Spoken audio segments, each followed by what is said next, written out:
So we'll start the meeting with the karakia, and everyone can join in. Whakataka taho ki te uru, whakataka taho ki te taonga, kia mā kina kina ki uta, kia mā tarata ki tai, he aki ana te atakura, he tio, he hoka, he heihu, ti hei morion. Okay, so the first apologies.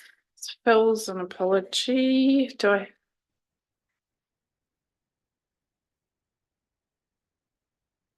Do we have any other apologies? Good point. Sam.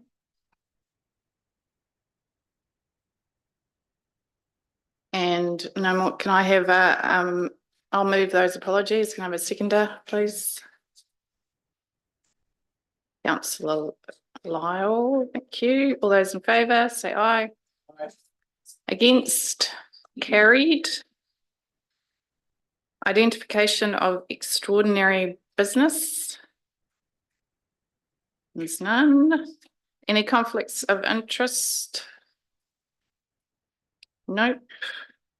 Got no public forum, and the terms of reference, we'll take those as read. And then confirmation of the previous minutes. Can I have a mover for those?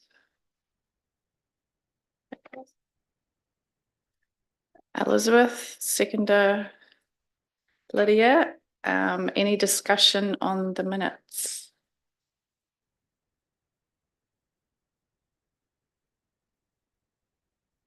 I guess there's not.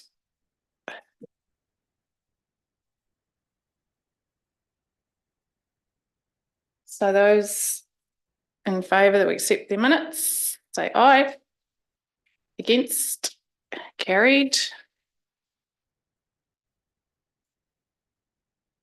Chairperson's report. So I'll take this as read and just highlight a couple of things, and happy to answer any questions that people want to ask. So the main thing that came out last week was a consultation for the second emissions reduction plan by the government. I've given details in there, and there's also some webinars and such like that are coming up, and there's more on their websites. There's some events that are coming up that I've highlighted. So Te Potahi is got another one of their Christchurch conversations around apartments. So that's coming up in August.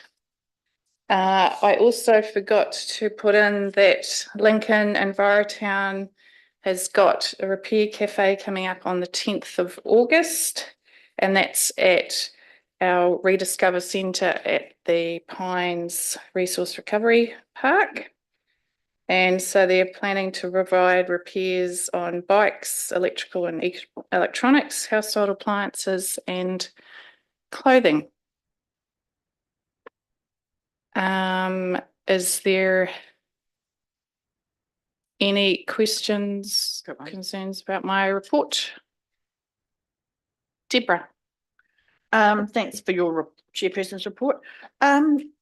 With regards to governments going for growth plan revealed, you've noted that the establishment of housing growth targets for tier 1 and tier 2 councils, is that in relation to actually people putting the building on the property or the subdivision itself with regards to having a 30-year supply? Can you elaborate a little bit more? Good questions. What I know about it is just what I've put in. I didn't look at it further, but I expect that that will be something that staff will look at. Ben, are you able to speak to that?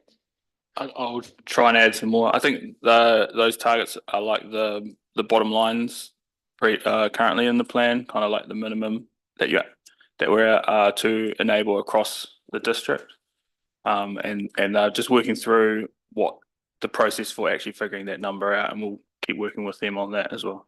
So it will be a broad number of like 30,000 over 30 years to be enabled, and then we develop the plan and zone appropriately to achieve that target. The reason why I asked this question is because I guess it's supply and demand, but also the affordability factor. It's okay putting all the risk on a developer to develop all the sections, but there's got to be purchases at the end to actually repay their finance back. And I was just wondering, you know, had that amount of thought been given in the policies with regards to establishing those housing growth targets?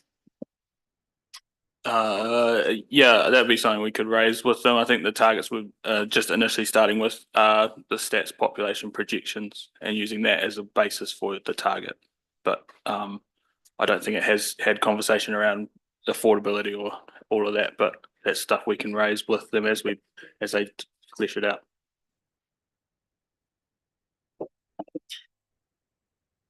Any other questions around my report? Nope. So I'll move my report. Do I have a seconder for that? Deborah, all those in favour, say aye. Against? Carried. So now on to the Acting Executive Director's report, which has now been presented by Emma. Morena, Robert's away, so I'm sitting in for him. This is his report. We can take it as read, but there is one item I'd just like to speak to because it's my area, and that's around resource consents and timeframe compliance.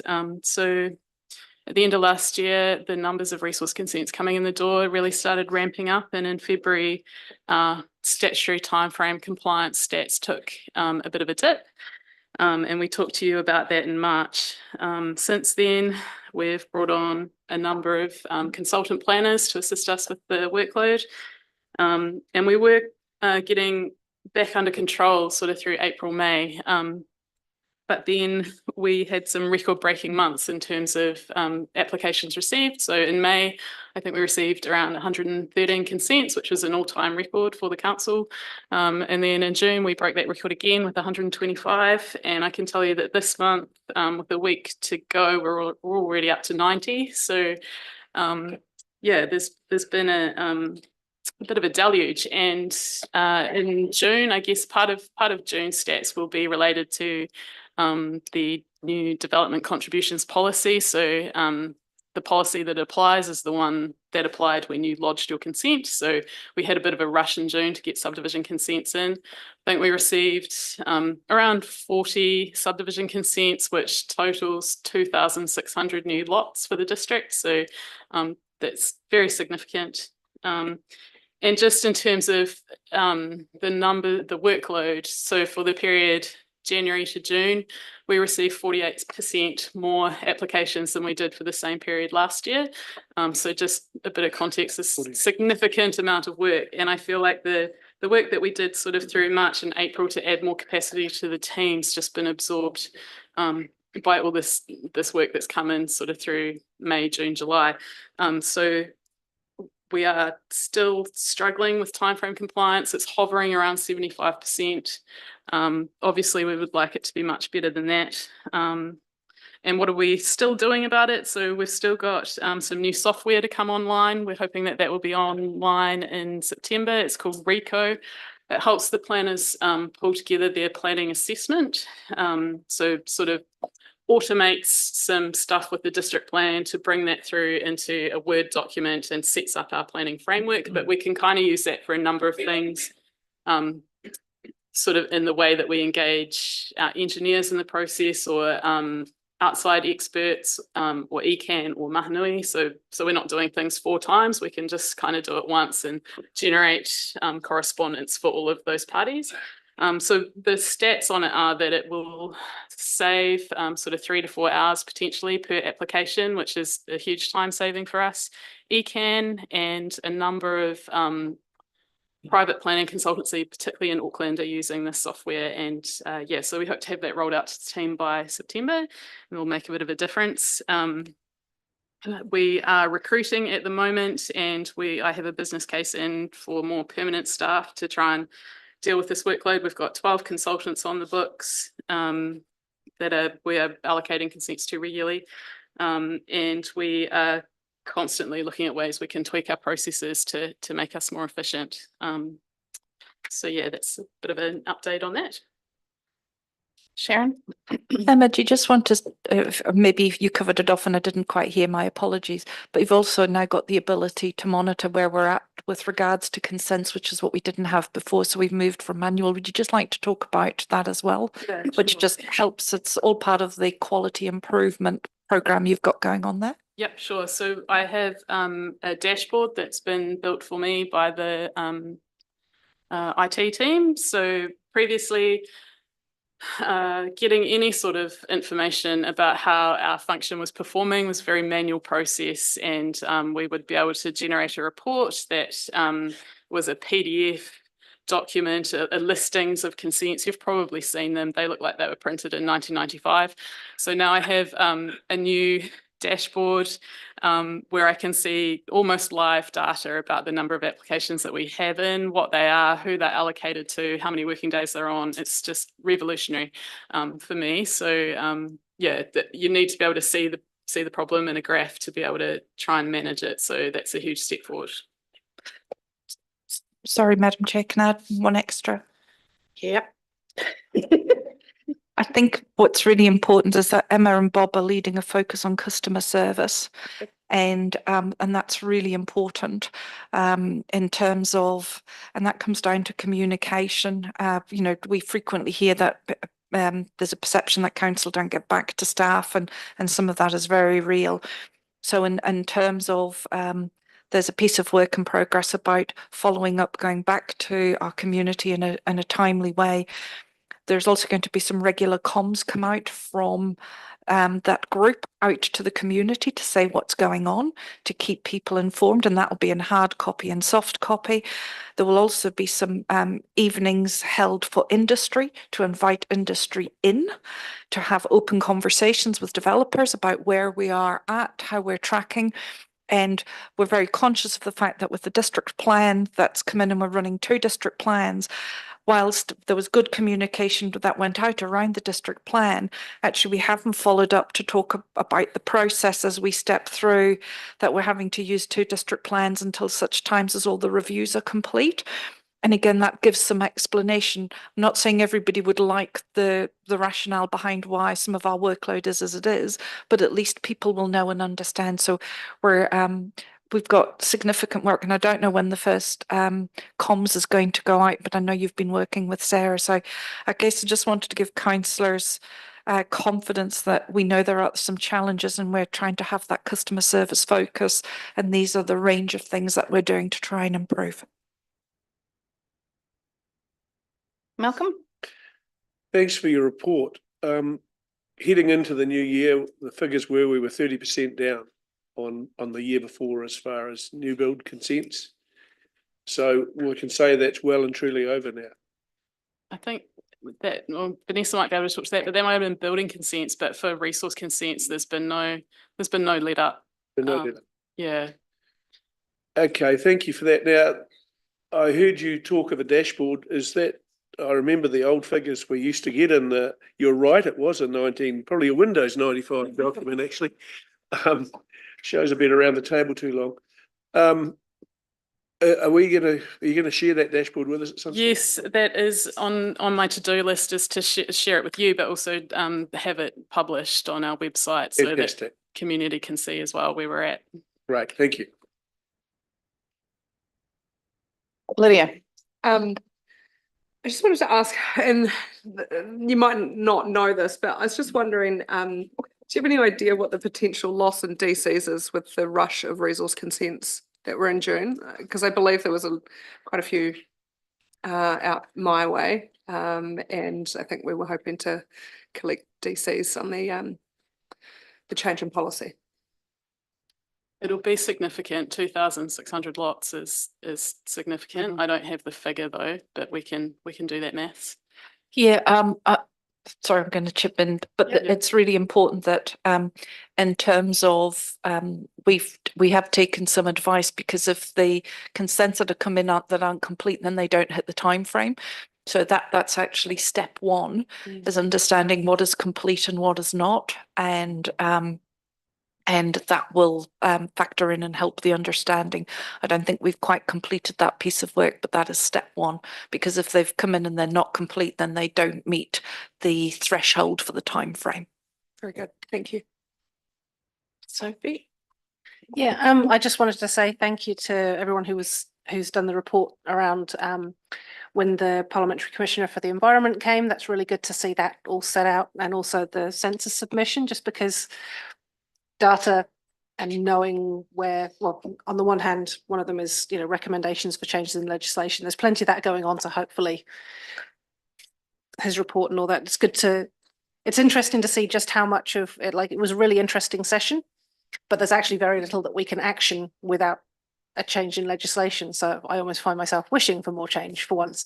But in terms of the census one, data is just huge, and it's really interesting to read through just how much the potential changes. Yes, we're going to save money by reducing census requirements, but actually this is the implication for councils, and that's just one sector, by reducing the timeliness of a lot of that information. So just a general thank you to whoever was involved in all of that work. Cheers.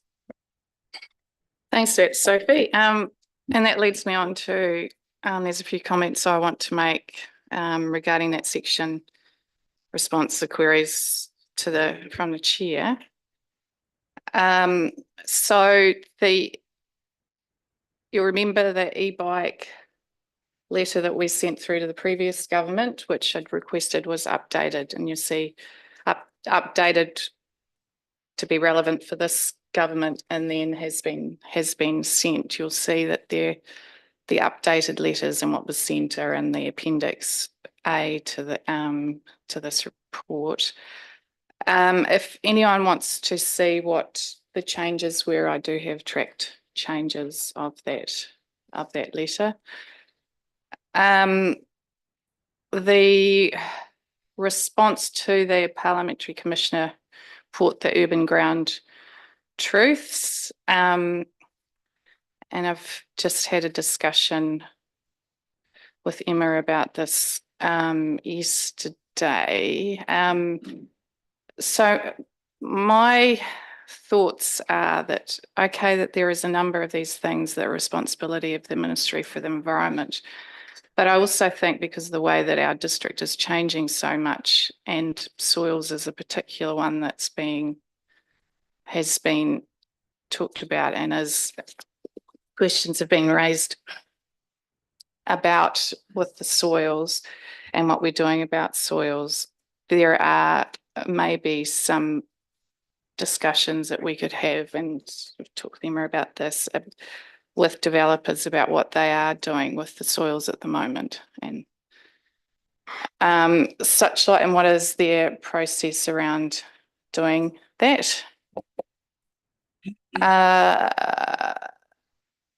The other one is about the placement of waste bins on footpaths, which actually came up at another committee meeting, and where I'd raised about the fact that where the bins are placed, and it is actually quite an issue, accessibility issue for our community, for those who are less able to get around.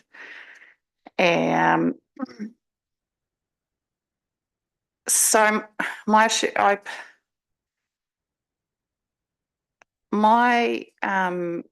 question was really broader than just bins when it comes back to it. And just with the bins anyway, as we are going to have more bins on our footpaths because of what the government has now imposed, with everyone having to have an organics bin. And I was hoping that maybe the response would go wider and such, talking about our engineering standards, which I think it crosses over to this as to how our footpaths are made up and where the grass verges are, which I would think it comes under that. And plus also things like our curbing, because there is actually an option and is what was it Tennyson Street? And I brought this up before the water race was covered up, was it the bins were on the road for that at that stage. And now this is one of the things that I've harped on since before I was on council is accessibility and how difficult it is to get around. And particularly then was when I had young children. And it is something that I have been bringing up to council a number of times since I've been on council. So we have an accessibility charter, and it seems it only holds true for our community facilities, and then people with accessibility issues then must go in their car and drive to wherever they want to go, as opposed to manoeuvring around, walking and cycling and such like. And I have requested of our previous, who was the director of the assets pod, about getting an accessibility audit around our township, which I understood was going to happen, which I have not heard anything more about. And I would still like to see something like that done. Sophie has highlighted to me that, I mean, there are people in our community who are advocates in this space anyway that we could probably talk to find out what issues they may have and can highlight. I have spoken to Deborah. This actually sits more with the Transport and Infrastructure Committee, and as to whether she's happy for that to go onto that agenda as opposed to staying with planning and climate change, which probably is not at this point, not appropriate for this committee. I don't know if anyone wants to. Sharon, are you wanting to respond or? I'll say thank you for bringing that up. My apologies, I wasn't aware of that. I'm happy for myself and Tim to have an offline conversation with you as to the commitment we have made and how we follow through on that. Thank you. Elizabeth.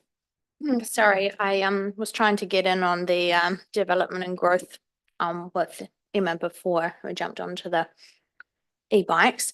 So just with the ongoing vacancies in the resource consent team, we've obviously got 12 part-time people, which is great. You're bringing in the RECO solution. Are we looking at, I mean, you mentioned before that the building consents and the resource consents are tracking differently.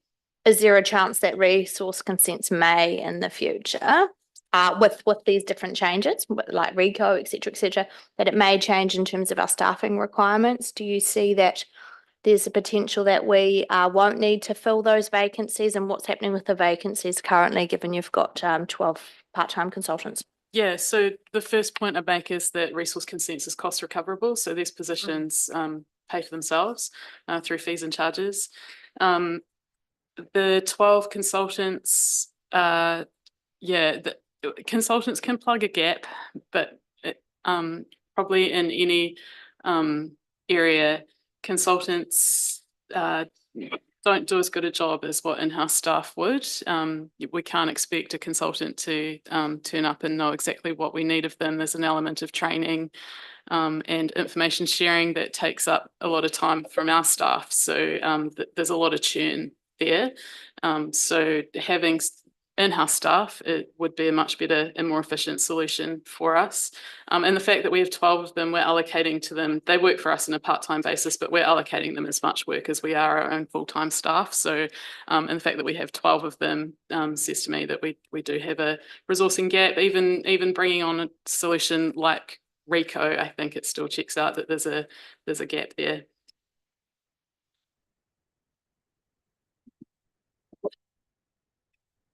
So no other comments or questions? Can I have a mover for that report, please? Sophie, seconder.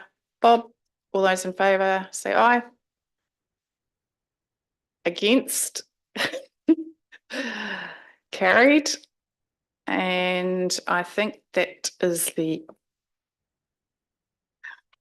end of our meeting. So we can all say the closing kara here together. Una here, te po, kia wātia, ai, kia wātia. So thank you. And meeting has ended.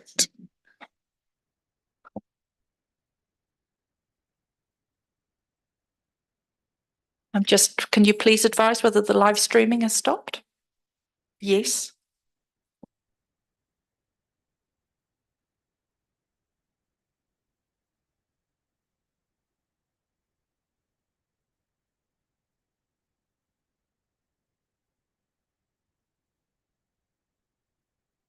Charlotte, can you confirm when it is stopped, please? It is stopped.